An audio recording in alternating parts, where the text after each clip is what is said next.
Hey guys, it's Goosebumps Completionist, and today I'm bringing you a book review from the Give Yourself Goosebumps series, and it's book number 42, All Day Nightmare. This is the final book of the neoclassical era. Like I touched in the past in my defining the Goosebumps eras, this is also the final book in the Give Yourself Goosebumps series. For those of you that don't know, this book is ghost written, confirmed by, I don't know if this was a one-time writer for the series, but the person who wrote this is actually Scott Westerfield. R.L. Stine did not write this. I don't know if he accidentally leaked that. I don't know, but it's common knowledge now. And honestly, I think Westerfield did a okay job here. There's a lot of good stuff in it that I really like, and then there's some stuff I really did not like. There's a error in this book, which is, I don't know if this is like an uncommon thing in this series. I know maybe of one or two others that have errors, but there is a pretty book-breaking error in this for one storyline that I don't know how that got overlooked. But for the most part, I got a kick out of this. I chose this for the werewolf review-a-thon because werewolves on the cover, and there's actually a werewolf plot line in here. Go figure. And I know Monster Blood has already reviewed this, and I don't know if Michael Goosebumps fan has yet or not.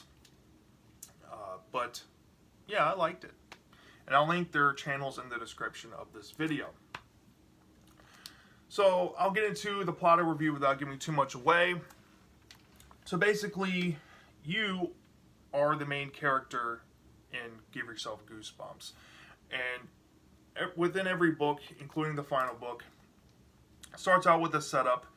Now, you happen to be dreaming a nightmare with these vivid visions about a wheel of fire and these weird-looking dolls and a bunch of weird stuff in the dream that really don't make sense.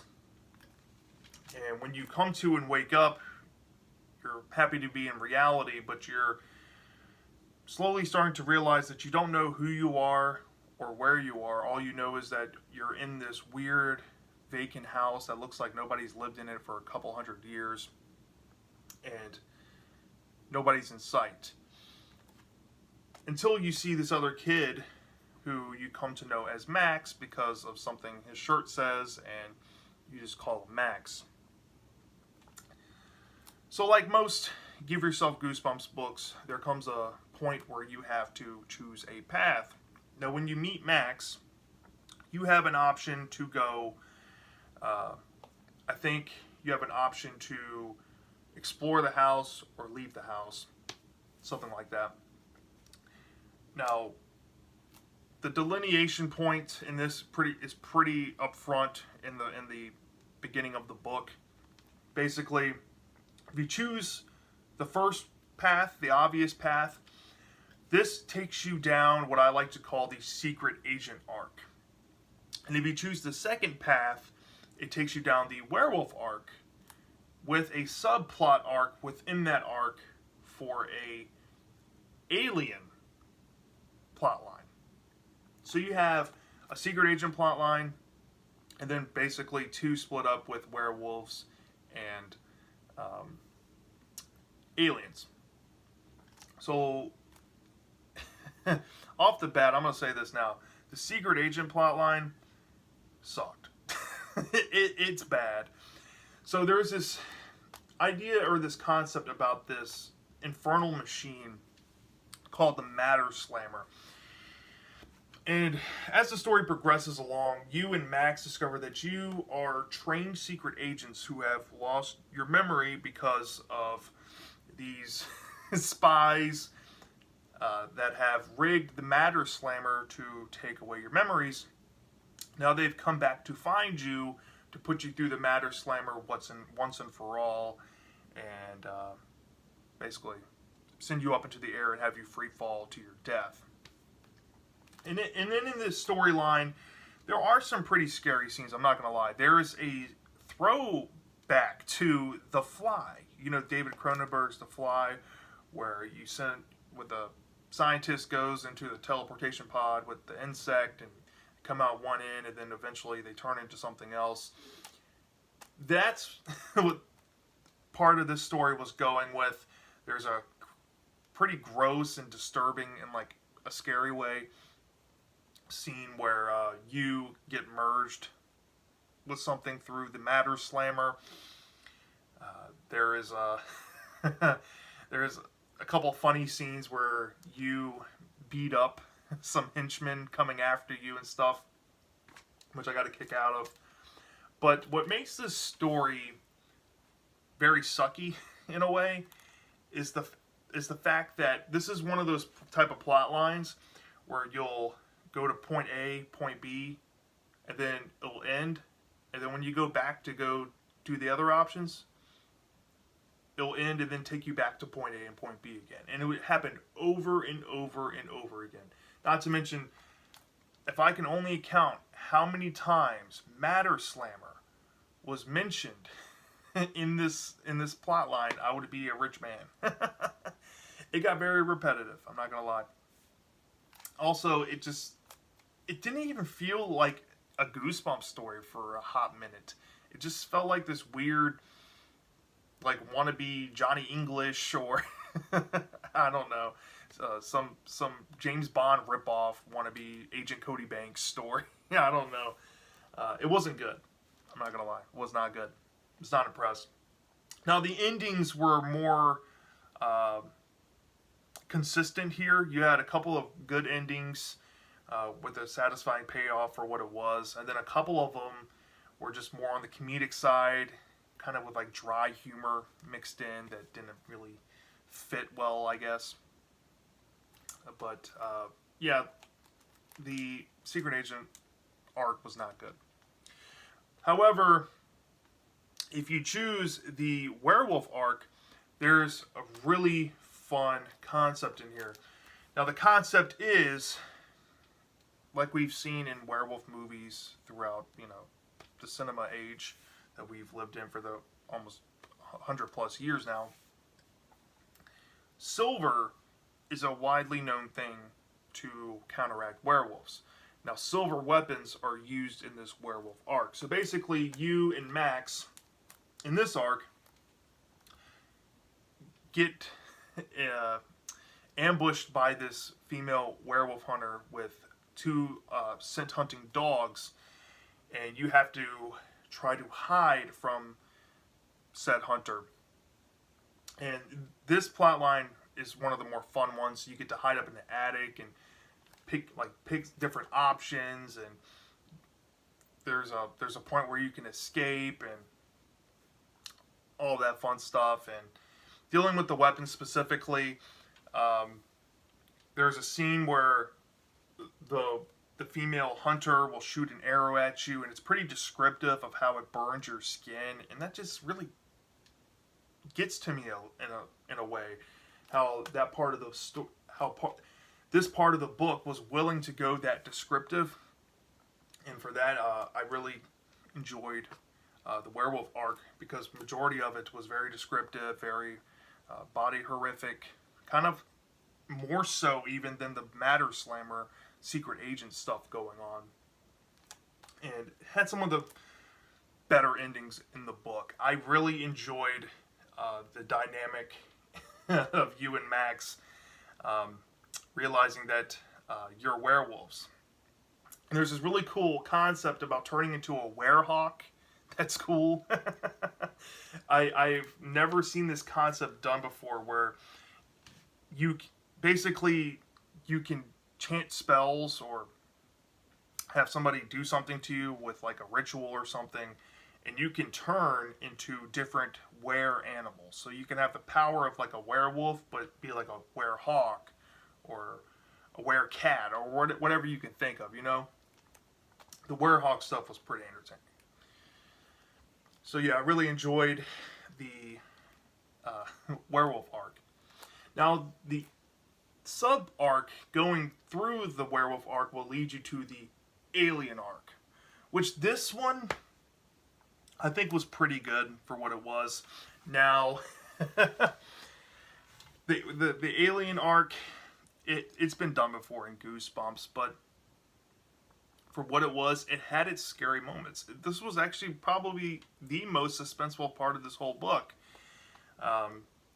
Basically, you and Max discover that you have been abducted by aliens, and they're holding your memories hostage with these like memory helmets and stuff, and you're trying to get your memories back,